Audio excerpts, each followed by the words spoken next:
Hallelujah, hallelujah, Jesus. Bless the Lord, O our soul. You are worthy to be praised, Father God. Jesus, please on you. Yes, Lord. We proclaim you are King. Wala na pong iba, Panginoon, kundi ikaw lamang po. Yes, Lord. Itaas po natin ang ating mga kamay.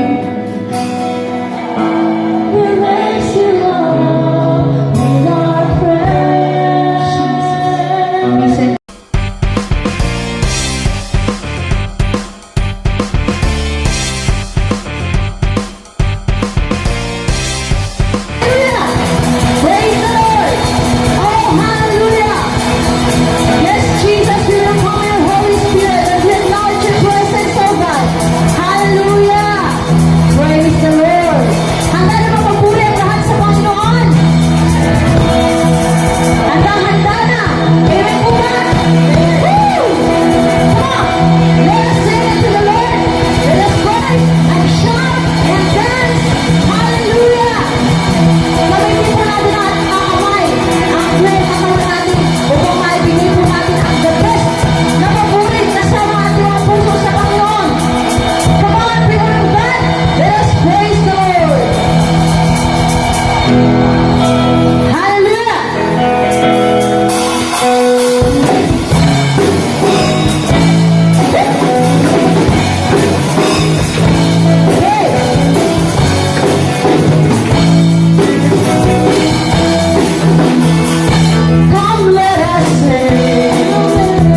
ko po, makapangyarihan po ang salita ng Diyos. Amen. Okay, buksan po natin ang ating mga banal na kasulatan sa Ezekiel chapter 47.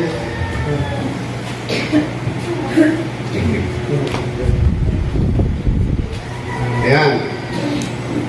Pwedeng pakibasa.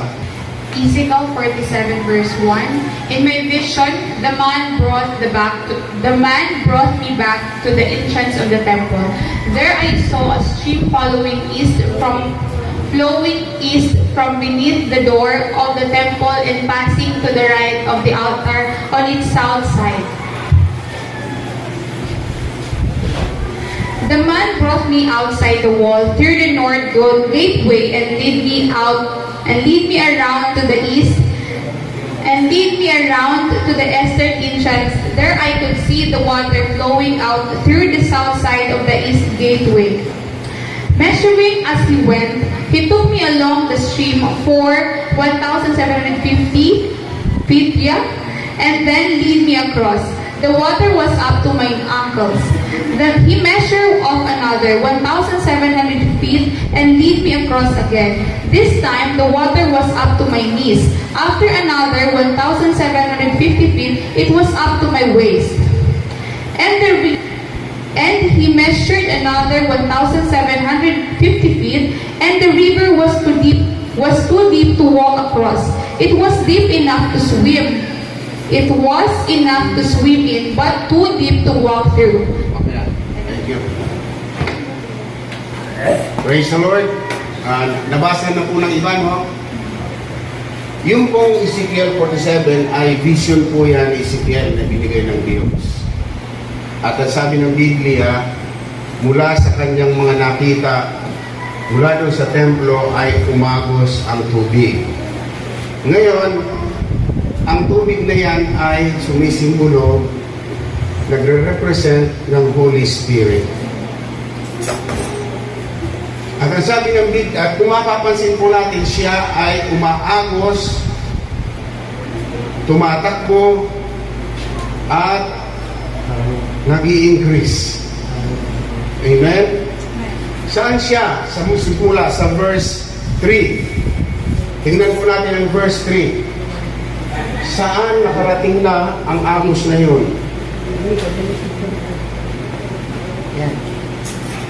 Verse 3. Nasaan siya? Uncle. Nasa Uncle D. Nasa lalim na siya ng Bukong-bukong. ano pa sa Bisaya yun, bukong-bukong sa Tagalog? Tikod. Sa tikod. So, yung tubig na yon ay tumataas. Una, sinukat siya, nasa bukong-bukong. At ang ibig pong sabihin nito ay walking in the Spirit. Walking in the Spirit. Ang sabi ng Biblia, dahil yung tubig na yon ay Espiritu ng Diyos. At kapag ikaw ay naroon at tinatawag na lalakad ka sa Espiritu ng Diyos. Basahin po natin ang Galatians chapter 5. Verses 16 to 18. Galatians chapter 5. Ayan, sabi ron, makibasa ulit. So I say, let the Holy Spirit guide your lives, then you won't be doing what your sinful nature craves. The sinful nature wants to do evil, which is just the opposite of what the Spirit wants. And the Spirit gives us desire that are the opposite of what the sinful nature desires. These two forces are constantly fighting each other, so you are not free to carry out your good intentions. But when you are directed by the Spirit, you are not under obligation to the law of Moses. Okay, thank you. Ang sabi ron, tayo ay lumakad saan? Sa Espiritu. Brother Hector, sasabihin nyo, Pastor, ano naman ako eh, atahong pa tayo. Mga kapatid, nung tayo ma-born again, hindi na tayo nabubuhay sa spirit, sa laman. Nagkaroon ho tayo ng connection na sa Diyos. Sabi ng John chapter 3, verse 6 to 7, tayo ay ipinanganak sa Espiritu. Amen. Sino po dito mga ipinanganak sa Espiritu? So, ang sabi ng Biblia, lumakad tayo sa Espiritu. Amen po ba? So, ang una, yung lalim hanggang bukong-bukong, ang ibig pong sabihin noon, tayo ay lalakad sa Espiritu. Paano ba lumakad sa Espiritu? Sa direksyon ng Espiritu, siyempre, kailangan tayo ay nagbabasa ng Biblia kasi ang Biblia po, yun ang nagtuturo sa atin kung paano po tayo lumakad sa Espiritu. Ang Espiritu ng Diyos, siya ang nag-remind sa atin sa mga sinabi niya. Kung wala tayong binabasa ang salita ng Diyos, wala tayong maririnig mula sa Espiritu. Amen. Amen. So kailangan binabasa natin ang salita ng Diyos, nag-meditate tayo ng Word of God, kasi sa oras ng kailangan tayo ay tulungan ng Diyos, nire-remind niya yung mga binasa natin at nabibigyan tayo ng tamang direksyon. Amen po ba? Kasi ang laman natin dito ito sa mundo nakakunik. Amen. Pag nakakita tayo ng pagkain, wow, gusto ko yan, maski sumasakit na ang bato. May litson kahapon, gusto kong kumain ng marami pero medyo sumasakit din ang bato. So yun ang ating flesh, ang ating laman. Nung isang gabi, nung hindi pa tayo born again, pag nakakita tayo ng pinapasan na may nakalagay ditong San Miguel, naglalaway tayo. Amen? Pero nung tayo ma-born again, naiinis na tayo sa ganun. Amen? Dahil hindi na tayo lumalakad sa sistema ng mundo, ang sabi ng Biblia, sabi ni Jesus Christ, dahil ganito kayo manalangin, dahil kingdom come, thy will be done on earth as it is in heaven. Amen. Yung kingdom ng Diyos, ibinaba niya dito nang sa ganun tayo makapamuhay ayon sa kanyang kalooban. Ayon sa Espiritu ng Diyos. Inuulit ko, tayo po ay hindi po tayo laman lang. Nung maborn again tayo, nagkaroon tayo ng connection sa Diyos, kaya ang Diyos dito nangungusap sa ating mga espiritu. Kung sarado ang ating mga spirit, hindi tayo makakarinig ng direction o ng tinig ng Diyos. Hello? Amen. Naalala ko nung bago akong Christian, hanggang ngayon hindi ko pa po makalimutan yung sinabi ng Diyos sa akin doon sa 7th Avenue, na yun yung lugar na yun ay nasa tabing ka na lang, nag-meditate kami, nagsisharing kami ng Word of God, maiinit kaming lahat, kahit galing kami sa church, pagdating doon, usap pa rin, patungkol pa rin sa Panginoon. Ang sabi sa akin ng Lord, hanggang ngayon hindi ko makalimutan, buhay na buhay sa akin, the Spirit gives life. Ang Espiritu ng Diyos ang nagbibigay ng buhay. Remember, nung create ng Diyos ang tao, buo na siya, pero wala siyang buhay. Pero ang sabi ng Biblia, He breathed the breath of life. Hiningahan siya. So nang maborn again tayo, yung Espiritu ng Diyos na yun, ng Diyos, na nasa atin ngayon, nasa ating mga puso, yun na nagkaroon tayo ng buhay spiritual. Amen. Yung kinote pastor nung kahapon sa Ephesians chapter 2, na tayo yung mga patay dahil sa ating mga pagsuway, hiwalay tayo sa Diyos, pero ang Diyos gumawa ng paraan upang tayo iligtas niya, at hindi lang yon mga kapatid, hindi lang tayo tumanggap ng buhay na walang hanggan, kundi nanahan pa ang Espiritu ng Diyos sa ating mga buhay. Amen. At kahit kailan, hindi natin maririnig ang tinig ng Diyos dito sa ating mga natural na tenga. Sa halip, ang maririnig natin dito mga tinig sa mundo. Pero ang ating mga espiritu, kailangan laging bukas sa tinig ng Holy Spirit. So ang kailangan natin, lumakad tayo sa Spirit. Ang proof, mga kapatid, na tayo lumalakad sa Spirit, hindi natin pinagbibigyan ang kagustuhan ng ating mga laman. Sabi ng Biblia, nag-aaway ang Holy Spirit o ang Espiritu ng Diyos at ng ating mga kagustuhan. At nasa atin yun kung sino ang ating pananalunin. Kasi labanan po yun. Kapag sinabi natin sa Holy Spirit, yes, ikaw ang pipiliin ko. Talo ang laman. Amen po ba? Amen. So mga kapatid, kahit sa pananalangin, kapag tayo mananalangin, ang bigat sa umpisa. Para tayo yung, alam niyo yung spaceship na nag-struggle sa umpisa para umangat siya. Pag nakarating na siya doon sa lugar na kung saan, hindi ko maalam masyado ang wala ng gravity, yung tinatawag, ano ba yun? Tinatawag doon eh. Nakaano na siya. Nakalimutan na lang siya. Amen. Kapag nalagpasan ho natin ang mga ano ng laman natin, yung kagustuhan ng laman natin, nakalutang ka na doon at hindi ka na mag-struggle dahil kasama mo at tinulungan ka ng banal na Spirit. So number 1, yung bukong-bukong ay walking in the Spirit. Amen? Amen. Sabi sa 25, verse 25, pakibasa po, Sister, verse 25. Yan. Ano sabi ron? Since we are living by the Spirit, let us follow the Spirit's leading in every part of our lives. Anong translation yun? Ang ganda. NLT. Okay. Since we are living by the Spirit, let us follow the Spirit's leading in every part of our lives. Dahil sinasabi daw natin na tayo ay lumalakad o nabubuhay sa Espiritu, kailangan daw tayo lumakad ayon sa direksyon, sa leading ng Holy Spirit. Amen po ba? Amen. Inuulit ko po, ang Holy Spirit o ang Diyos ay dito po sa Spirit natin nangungusap. Hindi po dito sa ating tenga na natural. Sino dito nakarinig na ng tinig ng Diyos?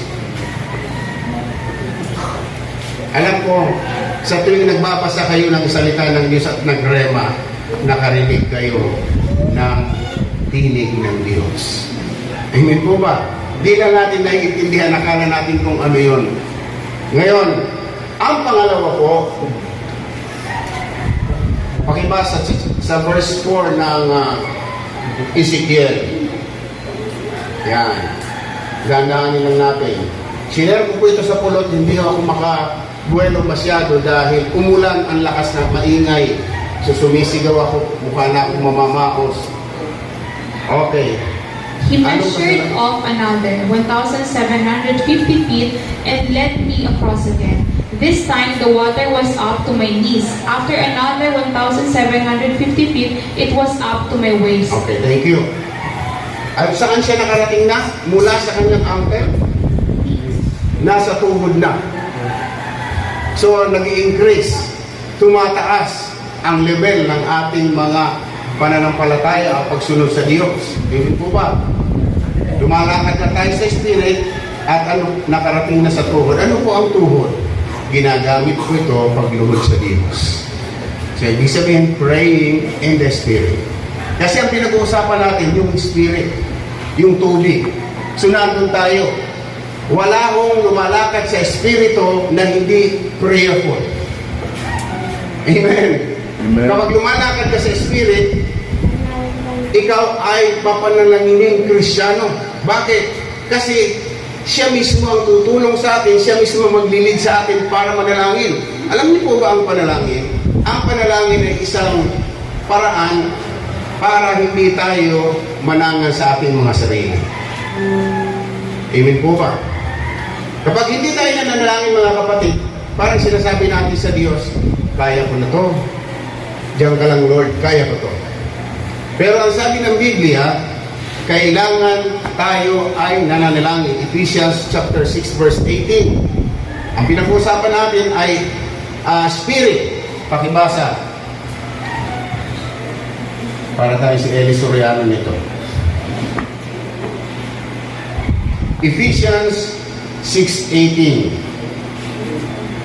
Okay. Ano sabi nun?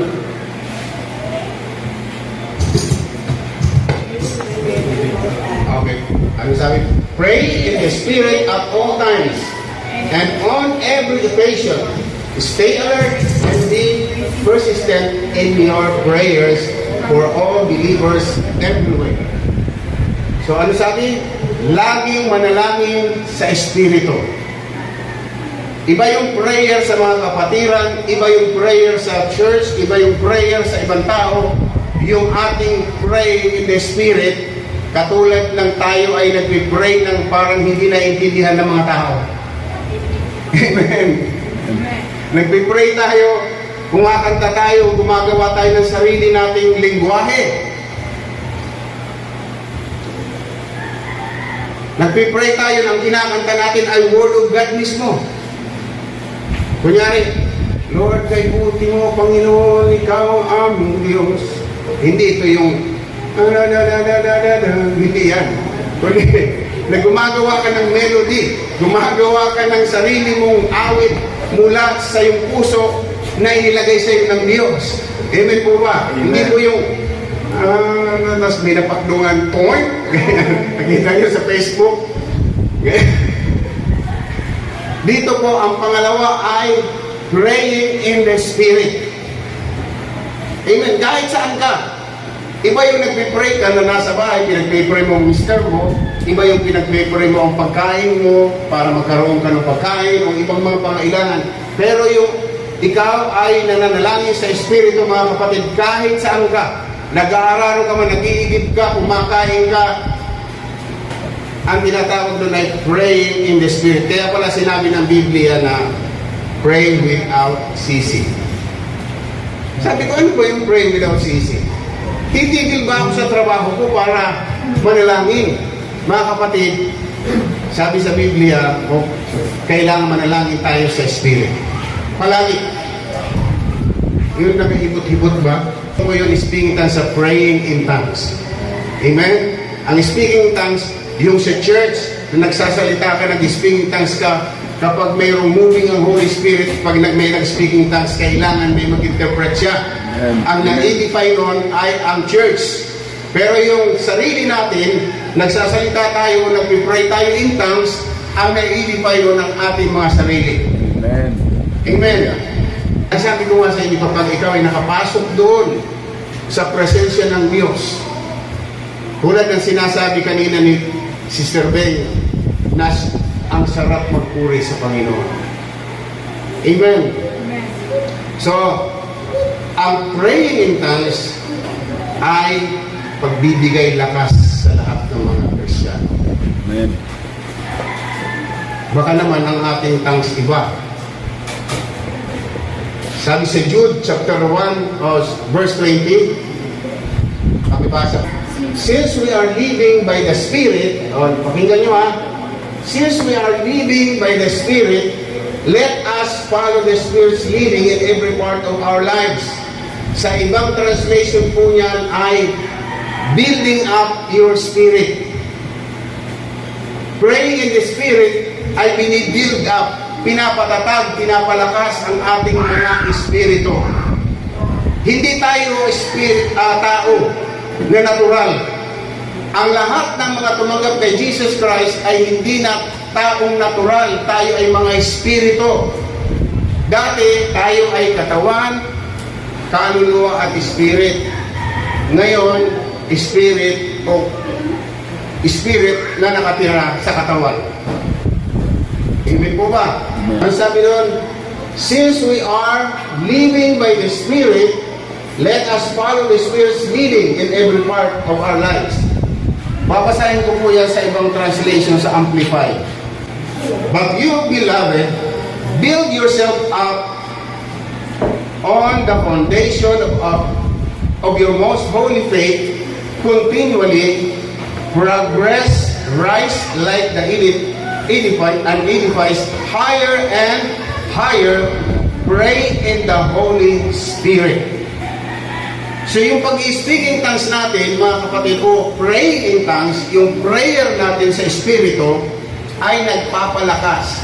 Nung diningin ko po yan sa Greek word o sa Hebrew word, ang mga kahulugan po niyan, yung parang ang isa doon yung accelerate. Alam niyo yung nagpapaandar tayo ng sasakyan na pinapatulo natin, nagiging parang pinapatulo natin ng silinyador. Ganun ho ang ginagawa sa atin ng Holy Spirit sa tuwing tayo ay nagpipray in tongues. Medyo, sino dito ang nagpipray in tongues? Pakitas lang kamay. Kung nasanay na ako mag-pray, parang kulang na sa akin ang 2 oras manalangin. Kaya mga kapatid, kapag ikaw ay lumalakad sa Spirit, ikaw din ay nananalangin sa Spirit. Tama po ba? Amen. Okay. Dati kanina sa bukong-bukong, pangalawa sa tuhod, ngayon ay nasa bewang na ang tubig. Ang tubig ay sinasabi ko sa inyo, ang Holy Spirit. Kaya sabi ng Bible, nung sinukat na, nag-increase na uli siya ng hanggang bewang. Kapag tayo ay lumalakad sa Spirit, nananalangin sa Spirit, ito ang mangyayari sa atin. Yung hanggang bewang ay, ano yan eh, parang nagtatrabaho ka sa ilalim ng direksyon ng Holy Spirit. Working in the Spirit. Sino po nakakarinig sa akin? Amen. Okay. Ayan. Tingnan po natin ang John chapter 13 verse 4. John chapter 13 verse 4.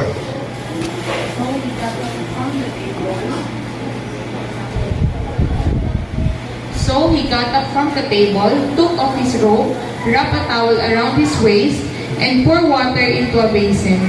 Then he began to wash the disciples' feet, drying them with the towel he had around him. Amen. Kanina ang sabi ron hanggang bewang. Ang kasunod nun ay working in the Spirit. Nung si Jesus Christ ay malapit ng hulihin, bago mangyari yung nag-serve muna siya sa mga disciples. Mula chapter 13 hanggang 16, kausap ni Jesus Christ ang mga disciples. Binibriefing niya, kinakausap niya, pinapaalam niya ang mangyayari sa kanya. At ang sabi ng Biblia, sa verse 13, nag-serve siya kay Jesus sa mga tao, sa kanyang mga disciples. Anong ginawa niya? Ang sabi ng Biblia, ang kanyang towel ay itinali niya sa kanyang bewang. Kanina ang Spirit ay nasa bewang na. Amen. So ang isang Kristiyano na lumalakad sa Spirit at ang isang Kristiyano na nanalangin sa Spirit, eto anong sabi? Kaya ang mga Kristiyano ay masipag, hindi dahil sa ating kalakasan, dahil sa Spirit ng Diyos. Amen. Tingnan mo si Jesus Christ, siya ay naglingkod sa kanyang mga disipulo. At pinaling ng kanyang damit at pinali niya ang kanyang towel sa bewang. Mayroon pong mga kahulugan niya. Ipinali niya sa bewang. Dahil sabi ng Biblia, naghugas siya, nag-serve siya. Amen. Yan po ang mga fruit ng mga lumalakad sa Spirit at nananalangin sa Spirit, nagsiserve sa bawat isa. Amen po ba? Amen. So nag-serve siya bilang halimbawa. Naghugas siya. Ito yata yung pagkakataon na si Pedro na ayaw magpahugas ng paa. Sabi niya, nano kaya ako ni mo hugasan? Ako dapat ang maghugas sa imo. Sabi ni Jesus, kung ayaw mo, wala kang bahagi dito. O sabi ni Pedro, ay, dili lang ang tiil ko. Kundi, kariguan mo na lubot ako, Lord. Amen. Kasi may grasya pala yung ginawa ni Jesus Christ. Amen. May biyaya pala yun. Kaya sabi niya, wag lang pa ako hugasan mo. Ay sabi ni Jesus Christ, kung dili mo gusto, di, wala ka sa bahagi. Mugali. O di, rikuan na lang ako, Lord. Amen. So, ang mga lumalakad sa Spirit ay nagsiserve sa bawat isa. Amen po ba? At isa pang halimbawa mga kapatid, doon sa 1 Kings chapter 18 verse 45. Ayan. Yung patungkol sa ways, yung sa bewang. Verse 4 pala. 45. 45. 1 Kings chapter 18. Now it happened in the meantime that the sky became black with the clouds. Now it happened in the meantime that the sky became black with the clouds and wind, and there was a heavy rain. So Ahab rode away and went to Jezreel. Then the hand of the Lord came upon Elijah, and he girded up his loins and ran ahead of Ahab to the entrance of Jezreel. Ang 46 ibasa. May pakiulit. Then the hand of the Lord came upon Elijah, and he girded up his loins and ran ahead of Ahab to the entrance of Jezreel. Tingnan mo ha. Ang sabi ng Biblia, ang Diyos ay binigyan si Elijah ng supernatural power. At sabi ng Biblia, kanyang ipinali dito sa kanyang loins. Yung kanyang, kung ano mang itinali niya. At pagkatapos ng mga kapatid, kumaripas siya ng takbo. Si Ahab, na nauna na sa kanya, sakay ang mga karwahe, inunahan pa niya at nauna pa siya dito sa lugar sa Jezreel kung saan pupunta. Bakit ang mga Kristiyano hindi napapagod? Yung mga lumalakad sa Spirit. Bakit ang mga Kristiyano parang naghahanap lagi ng gawain? Kasi kapag lumakad tayo sa Spirit ng Diyos, may supernatural strength na binibigay ang Panginoon sa mga Kristiyano. Pag sinabing may gawain tayo bukas ng alas 9, alas 7, nakarigo na. So, ang mga Christian, naranasan ko po ito mga kapatid. Si Brad Boy, naranasan namin na pumupunta doon lagi every Saturday sa bukid. Hindi kami napapagod. Enjoy yung strength na binibigay ng Panginoon. Kaya pala may sabi sa Biblia, the joy of the Lord is my strength. Kasi kung mayroon kang kagalakan maglingkod sa Diyos, may kalakasan ka. Kapag wala kang kagalakan, mga kapatid, sigurado, ganito ka. May gawain doon. Ito tayo. Sige lang. Masunod ako. Yung pala masunod siya. Sa next pa, another next month. Amen? Nung ako po'y pumunta ng Pulot, hindi po ako umakit ng bundok kasi galing ako magkasakit. So, pinaksinay ko po yung aking baga kung kaya ko. So, nakababa ako. At nung ako po ay mag-share doon sa isang kagawad, at nang tinanggap niya si Lord nang hindi na nagtanong, namamangha siya sa sinasabi ko sa kanya kasi hindi siguro siya nakakarinig pa kahit kailan ng salita ng Diyos. So sa tulong ng Holy Spirit, tuloy-tuloy ako nag-share doon mismo sa Barangay Hall. Ang aking hamon po sa ating mga kapatiran, mag-stay tayo sa presensya ng Banal na Espiritu. Amen po ba? Amen. Okay.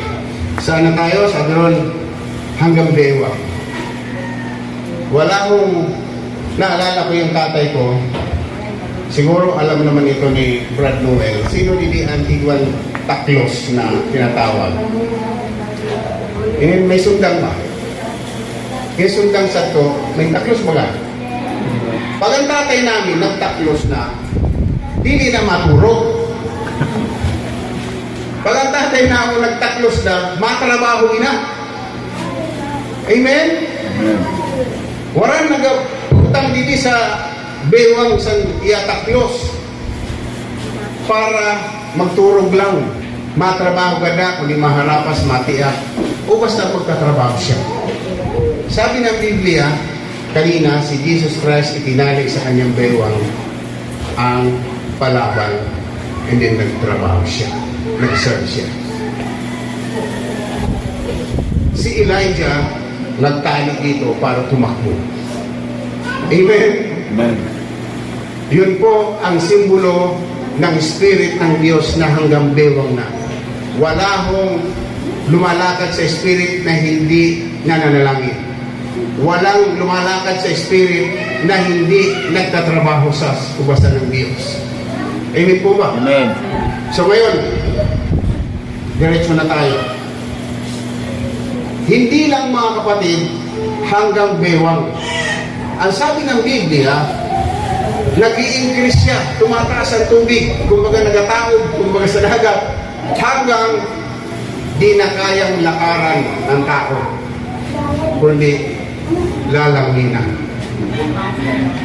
Hindi lang kontento ang Diyos na hanggang bukong-bukong, hanggang tuhod, hanggang bewang, kundi kailangan ang gusto ng Diyos, tayo ay lumangina sa Spirit ng Panginoon. Hallelujah. Amen. Amen po ba? So kailangan tayo ay nasa Spirit ng Panginoon.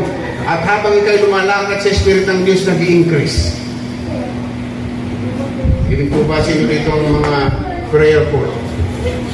Sino dito na nanalangin ng 5 minutes, 10 minutes, 20 minutes? Sa umpisa ro talaga, abiling ko sa inyo, medyo may kahirapan. Yung binabanggit nila na kanina, siguro nabasa nila na ipapractice nila yun. Yung pa lang, nakaka 30 minutes na tayo kano. Yung sinasabi ko na, bless the Lord, O my soul, and all that is within me. Ang kausap niya ni David, hindi ang Diyos. Ang kausap niya ang kanyang sarili, ang kanyang kaluluwa. Kapag tinatamad tayo, kausapin natin ang ating sarili na magpuri sa Diyos. Amen. Amen po ba? Amen. Pag tinatamad tayo, sabihin natin sa ating kaluluwa, bless the Lord, O my soul, and all that is within me. Blessed has His holy name. Dahil kapag pinupuri natin ng Diyos, natutuwa ang Panginoon. Amen. Amen. Kapag pinupuri natin ang Panginoon, sinasampa natin siya, pinasalamatan natin siya sa napakaraming bagay na ginawa niya sa ating mga buhay. Kulang ang 30 minutes, kulang ang 1 hour para pasalamatan ang Diyos. Amen.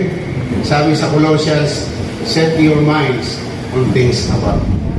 Huwag yung mga bagay dito sa mundo. Abala tayo, pag-away tayo sa mga bagay dito sa mundo, mga kapatid. Pero ang sabi ng Biblia, kailangan nakaset ang ating mga kaisipan doon sa bagay ng mga makalangit. Amen po ba? May nag-aaraway sa mga property, may nag-aaraway sa mga lindiro, may nag-aaraway sa iba ng mga bagay. Pero ang sabi ng Biblia, ituon ninyo ang mga kaisipan ninyo sa mga bagay na makalangit. Amen. Colossians chapter 3. Yung po ang sinasabi ng Bible. So, ngayon ituloy po natin yan. Pagkatapos noon, ang sabi ng Bible, tapos na mag-swim na, ang sabi ng Biblia, ang tubig ay dumadaloy na. Hanggang doon sa dulo. Kasi verse 12, sino pwede mag-operate yan? Yan. Kahit magkwenta ko na lang. Yung tubig niyan, yung spirit niyan, ay dumaloy doon sa kung saan siya pupunta. Bawat daanan niya na mga patay na lugar, nabubuhay. Amen? Pag binasa po natin ang mula doon sa verse 5 kanina, ang sabi ng Biblia, sabi ni Ezekiel, nakita niya yung ilog, yung spirit ng Diyos. At biglang nakita niya sa bawat riverbank ay mga kahoy na kumbaga buhay na buhay. Ang mga kahoy sa Bible, sa Psalms chapter 1, sabi ron, sila na nag-meditate ng salita ng Diyos, sila na nagmamahal sa salita ng Diyos. Ang sabi ng verse 3, chapter 1 ng Psalms, sila ay matutulad sa isang kahoy na natanim sa tabi ng batisan, na kahit anong panahon sila ay namumunga.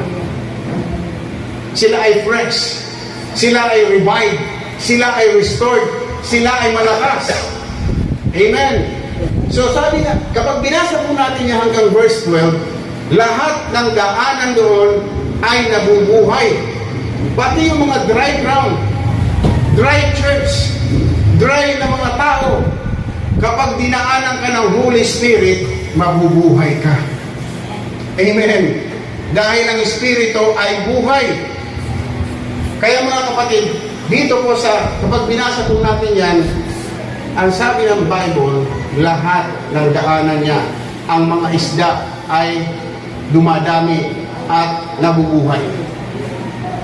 Ang isda ay simbolo din ng tao. Sabi ng Matthew chapter 4 verse 19, sabi kila Pedro, "Follow me and I will make you fishers of men." So, diyan sa nakikita natin, ang simbolo diyan mga kapatid ay tao. Lahat ng dinadaanan ng Espiritu ng Diyos ay nagkakaroon ng buhay. Basahin po natin ang magtatapos na po ako sa John chapter 7. John chapter 7 verses 37 to 39.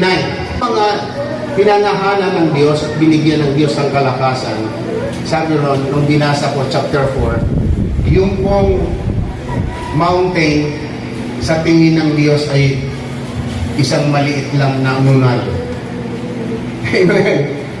Yung problema na kinakaharap ng mga Kristiyano ay isang maliit lang na nunal sa mata ng Panginoon. Amen po ba? At ang sabi ni Zechariah doon, not by might, nor by my power, but by my Spirit.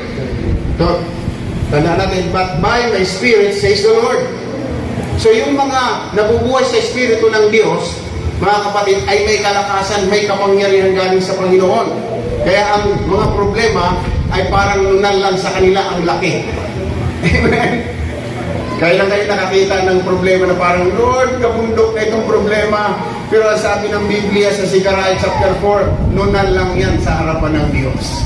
Maliit lang yan sa harapan ng Diyos. So lahat ng mga pinananahanan ng Spirit ng Diyos ay mga Kristiyanong mapagtagumpay laban sa mga problema. Amen po ba? Doon sa Luke chapter 1 verse 35, ang sabi roon, doon sa hanggang sa dito na sa liig yung tubig. Sa Luke chapter 1 verse 35, ang sabi roon, the angel replied, "The Holy Spirit will come upon you, and the power of the Most High will overshadow you. So the baby to be born will be holy, and he will be called the Son of God." Mga kapatid, ang sabi ron, ano ang pupunta sa kanya ng overshadow?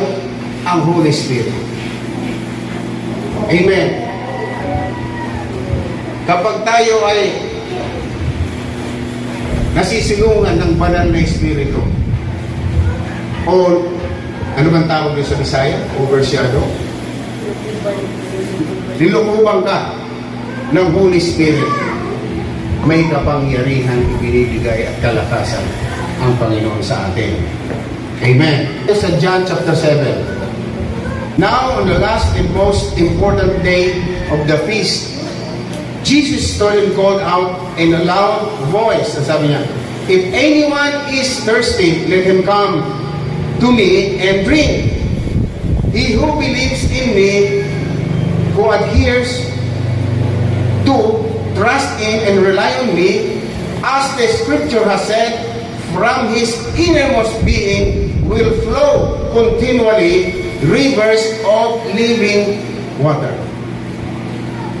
Noon, ang presensya ng Diyos ay nasa templo. Nung tayo ay born again, mga kapatid, ang Holy Spirit ay nilagay sa atin. ang kailangan natin laging nakakunik doon sa source ng kalakasan. Amen.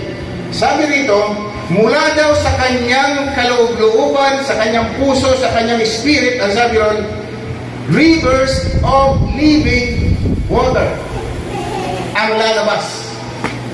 Ang ibig po sabihin niyan, kaya siya lumalabas or nag-overflow dahil ang cup ay puno. Amen. Sa Psalms 23, sabi baga, the Lord is my shepherd, I shall not want. He makes me lie down in green pastures. He leads me beside quiet waters. He restores my soul. He guides me in the path of righteousness for his name's sake. Even though I walk through the shadow of the valley of death, I will fear no evil, for you are with me. Your rod and your staff, they comfort me. You prepare a table before me in the presence of my enemy. My cup overflows. You anoint my head with oil. My cup overflows. Ang kanyang puso, ang kanyang spirit ay nag-uumapaw.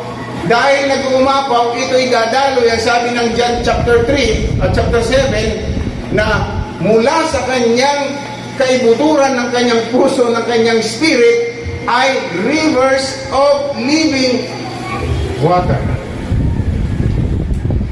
Kaya ikaw nagiging pagpapala sa iba dahil puno ka. My cup overflows. Yan po ang dahilan kung bakit yung ibang mga Christians, kapag nakausap mo, lalo na yung mga pastor, pag nakausap mo,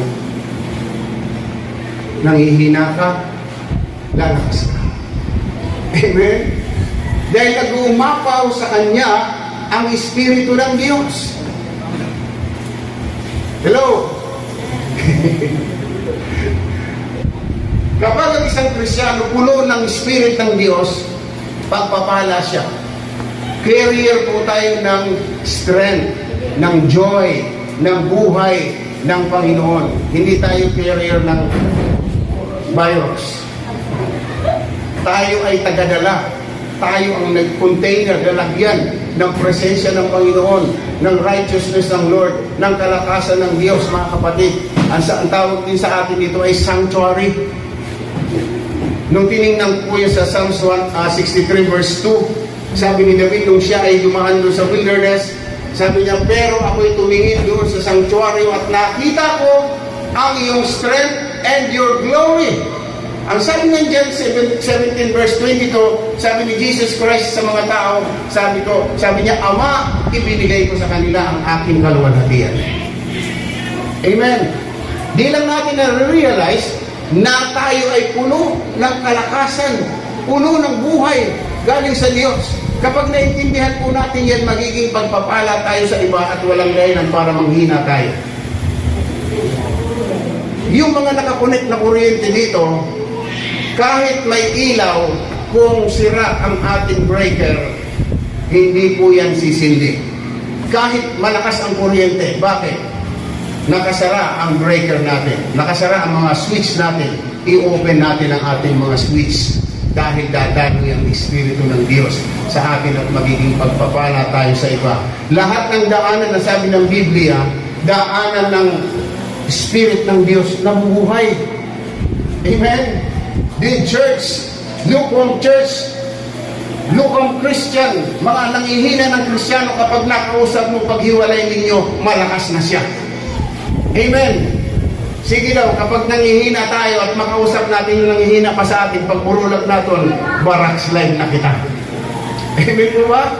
Pero kapag tayo dinadaluyan, nag-overflow yung cup natin, yung ating spirit, ang sabi ng Biblia, my cup overflows.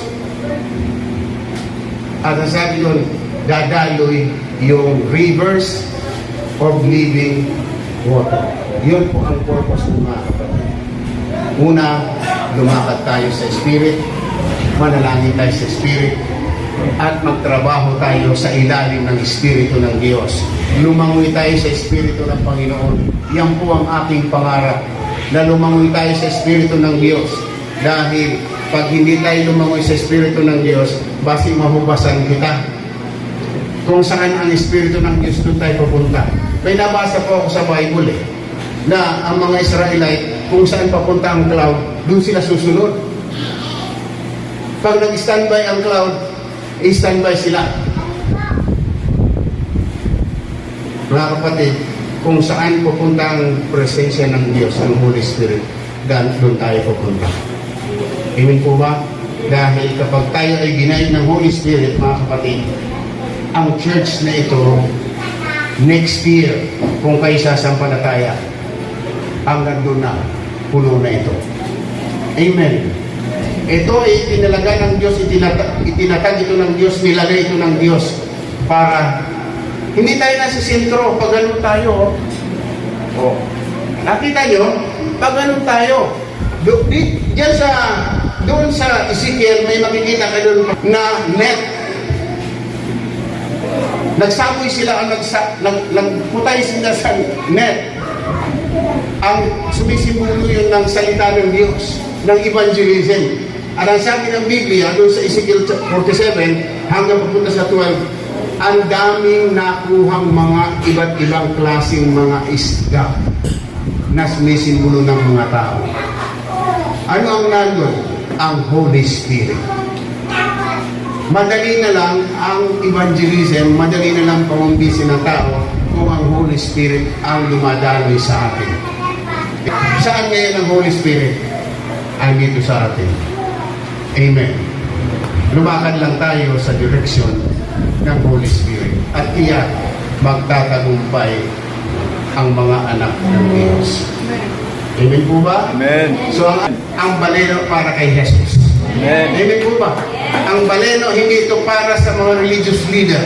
Para ito kay Jesus. Amen. Amen po ba? So, sumampalataya tayo sa Panginoon, lumakad tayo sa Spirit ng Diyos, hindi tayo mag-struggle sa pag-aakay ng mga kaluluwa sa Panginoon. Dahil siya ang magagay at magbibigay sa atin lahat ng sasabihin natin, maski nga hindi kita matibay magsurmaton dahil hindi naman ang atong surmaton ang nagbabago sa tao kundi ang kapangyarihan ng Diyos. Kahit si Pablo, mga kapatid, hindi daw siya matibay magsalita, dili siya maayong maghanay sa mga istorya, pero mga kapatid, sabi niya, pumunta ko sa inyo, nagsalita ko sa inyo sa kapangyarihan ng Panginoon. Amen. Amen. So mga kapatid, doon tayo sa presence ng Lord. Doon tayo sa Holy Spirit. Kanina, parang gusto ko na umuwi sa heaven. Kaya lang may kontrata pa kami ni Lord. Kailangan 78 ako bago kukunin ng Panginoon. Habang nag-worship tayo doon sa Holy, Holy, Holy, Holy. Yan po ay nasa Isaiah chapter 6. Si Isaiah ay isang Kristiyano o taong madaldal, pangit magsalita, mahilig manginsulto siguro ito si Isaiah. Pero nang dumating ang mga anghel at hawakan ang kanyang bibig, nabago ang kanyang mga sinasabi at ginamit siya ng Panginoon. Amen po ba? Dahil ang Diyos hindi po nagtatangi ng tao. Bata, matanda,